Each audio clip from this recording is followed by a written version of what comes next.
অনেক নেতাকর্মীদের গ্রেফতার এবং আহত এবং রক্তাক্ত করা হয়।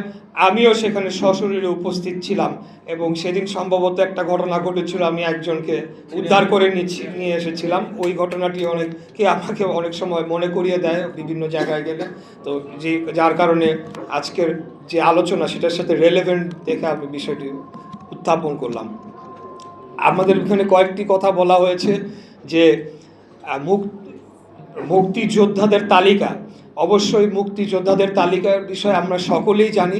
তবে আমি ভুয়া শব্দটি মুক্তিযোদ্ধাদের আগে আমি এটাকে মনে করি যে তাদের প্রতি অসম্মানজনক বিষয়। এটিকে বলতে হবে অমুক্তিযোদ্ধা। বিগত ফ্যাসিস্ট স্বৈরাচারের আমলে অনেক অমুক্তিযোদ্ধাদেরকে তালিকাভুক্ত করা হয়েছিল এবং বর্তমানের মন্ত্রণালয়ের হিসাব অনুযায়ী 1,93,000 সামথিং এই গ্যাজেটভুক্ত মুক্তিযোদ্ধা তালিকায় অন্তর্ভুক্ত করা হয়েছে। এই বিষয়ে আপনাদেরকে বলতে চাই, এই কাজটি জাতীয় মুক্তিযোদ্ধা কাউন্সিল অর্থাৎ জামুকা এই সংস্থাটি করে থাকে। তারা যখন মন্ত্রণালয়ে সুপারিশ পাঠায়, তাদের সুপারিশের ভিত্তিতে গ্যাজেটভুক্ত করা হয় অথবা গ্যাজেট বাতিল করা হয়।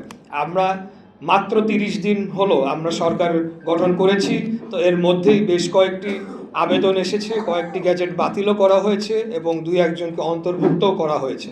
তো আমরা বলতে চাই যে আগামী দিনে অবশ্যই আমরা এই বিষয়ে জোরালো পদক্ষেপ নেব, কারণ আমরা মনে করি যে মুক্তিযুদ্ধের তালিকায় অন্তর্ভুক্ত করার মাধ্যমে মহান মুক্তিযুদ্ধকে অপমানিত করা হচ্ছে, মুক্তিযোদ্ধাদেরকে অপমানিত করা হচ্ছে, তাদেরকে এক প্রকার হেয় প্রতিপন্ন করা হচ্ছে এবং মুক্তিযোদ্ধাদের নামের আগে মুক্তিযোদ্ধা শব্দটির আগে ভুয়া শব্দটি যুক্ত হয়ে গিয়েছে, যেটা আমি একজন মুক্তিযোদ্ধার সন্তান হিসেবে কোনোদিনও মনে করি না যে এটাকে প্রশ্রয় দেওয়া উচিত। আমরা আমাদের যে মাননীয় মন্ত্রী মহোদয়ের সাথে এই বিষয়ে কথা বলেছি। আমাদের মাননীয় প্রধানমন্ত্রী উনি নিজেও একজন মুক্তিযোদ্ধার শুধু সন্তান নয়, স্বাধীনতার ঘোষকের সন্তান। তাই আমরা এই বিষয়ে অবশ্যই সিরিয়াসলি আগামী দিনে কাজ করে যাব।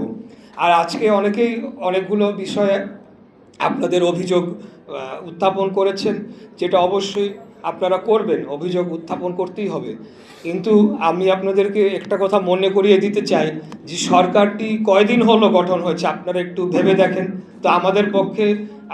আমাদেরকে তো একটু সময় দিতে হবে। আমরা আন্তরিকভাবে কাজ করে যাচ্ছি, চেষ্টা করে যাচ্ছি। আপনারা জানেন যে এখন বৈশ্বিক যে পরিস্থিতি, সেই পরিস্থিতিতে বর্তমানে জ্বালানির যে অবস্থা, সেটিকে ট্যাকেল দেওয়ার জন্য আমি মনে করি অত্যন্ত সফলভাবে আমাদের সরকার সর্বোচ্চভাবে দায়িত্ব পালন করে চলেছে। যার কারণে এখন পর্যন্ত আমরা কিন্তু এই সংকটটি ভালোভাবে মোকাবেলা করতে পারছি। আমাদের মাননীয় মন্ত্রী মহোদয় আরও এই বিষয়ে আপনাদেরকে তথ্য দিবেন। তবে আমি যেহেতু ক্যাবিনেট মিটিংয়ে উপস্থিত থাকি, আমাদের সংসদীয় দলের বৈঠকে আমি উপস্থিত থাকি, সংসদেও